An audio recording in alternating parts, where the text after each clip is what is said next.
Hello, in front of me I've got Realme GT Master Edition. In this video I'll show you how to find and manage display settings.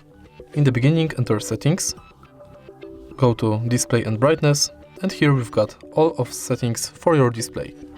You can change between light and dark mode, or auto switch it.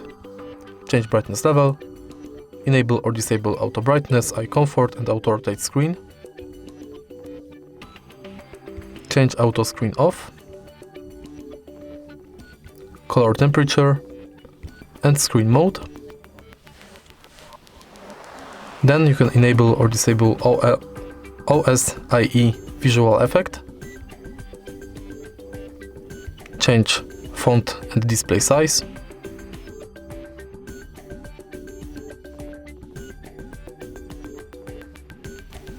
Screen refresh rate.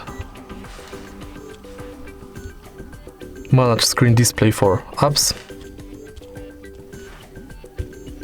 And enable or disable bright HDR video mode. And that's it. If you find this video helpful, please leave a like, comment and subscribe.